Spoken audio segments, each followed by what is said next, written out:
নজর রাখবো পরবর্তী সংবাদে। বেআইনি অর্থরাশি কেটে নেওয়ার বিরুদ্ধে আইনি পদক্ষেপ নিয়েছিল গ্রাহক এবং তারপরই গ্রাহকের আইনি জয় তিনি পেয়েছেন।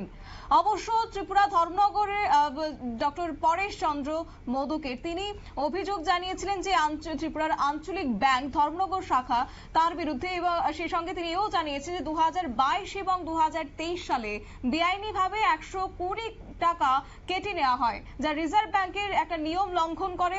আর সেই নিয়ে তিনি অভিযোগ জানিয়েছেন, অভিযোগ জানানো হয়েছে ব্যাংক কর্তৃপক্ষকে, কিন্তু সেই সময় ব্যাংক কর্তৃপক্ষ কোনো ধরনের ব্যবস্থা গ্রহণ করেনি। অবশ্য গ্রাহক স্বার্থে কোনো উদ্যোগই নেয়নি ব্যাংক কর্তৃপক্ষ, এমনটাই অভিযোগ তিনি তুলেছেন, এবং যার পরে তিনি বাধ্য হয়েছেন আইনি পথে হাঁটতে, এবং তারপরে এসেছে ওনার জয়। কি বলছেন তিনি, শুনুন। হানি করছে, আমার আর্থিক ক্ষতি করছে এবং আমারে এরকম ভাবে মানসিক ভাবে হেনস্থা করছে।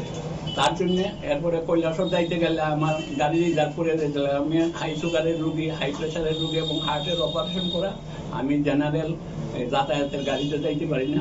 এই কারণে আমি 20,000 টাকা ক্ষতিপূরণ চাইছি। মাননীয় আদালত এই মার্চ মাসের 11 তারিখ এটা জাজমেন্ট দিছে। সেই জাজমেন্টের মধ্যে ব্যাংকে অর্ডার করছে যে তোমরা যে টাকা কাটছো ওইটা বেআইনিভাবে কাটছো, তোমরা তাদের দোষী সাব্যস্ত করছে এবং আমাকে অর্থাৎ পরেশ চন্দ্র মোদককে 2 মাসের মধ্যে 15,000 টাকা ক্ষতিপূরণ দেওয়ার জন্য নির্দেশ দিছে।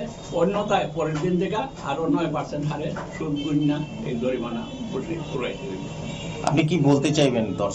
এই সাধারণ গ্রাহকদের প্রতি আমার আবেদন যে এই প্রত্যেকের যারা এরকম অ্যাকাউন্ট আছে অনেকেই এইসব লক্ষ্য করে না, তারা যেন বই আপটুডেট করে, প্রত্যেকে বই আপটুডেট যে করছে এটার মধ্যে কি কি খাতে টাকা কাটতেছে, সেই টাকাতে বেআইনিভাবে কাটতেছে না আইনিভাবে কাটতেছে, এই ব্যাপারে তারা যেন ব্যাংকের থেকে জানে।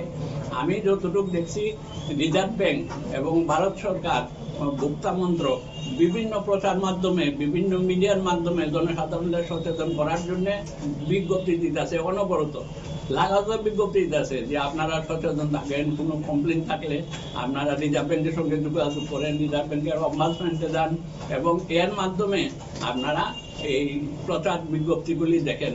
আর বই আপটুডেট করলে পরে বইয়ের মধ্যে লক্ষ্য রাখেন। আপনারা শুনলেন ডক্টর পরেশ চন্দ্র মোদকের বক্তব্য, এবং সেই সঙ্গে তিনি এই আইনি প্রক্রিয়ার পথে হেঁটেছেন। পাশাপাশি পরবর্তী সময়ে তিনি ভারতীয় রিজার্ভ ব্যাংকে আরটিআই করে এই তথ্য সংগ্রহ করেছেন ডক্টর মোদক, এবং 19 ডিসেম্বর 2023-এ ঊনকোটি জেলা ভোক্তা সুরক্ষা আদালতে মামলা করেছেন এবং নিজেই আইনি লড়াই চালিয়ে গেছেন। অবশ্য 11 মার্চ 2025-এ আদালত রায় দিয়েছে যে ব্যাংকে 15,000 টাকা ক্ষতিপূরণ দিতে হবে এবং অবিলম্বে প্রতিদিন 9% সুদ দিতে হবে।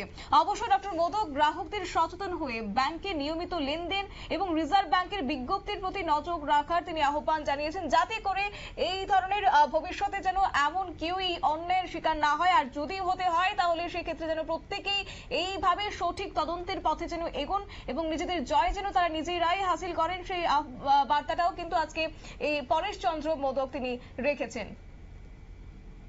নিয়ে নিচ্ছে ছোট্ট একটি বিজ্ঞাপন বিরতি, সঙ্গে থাকুন।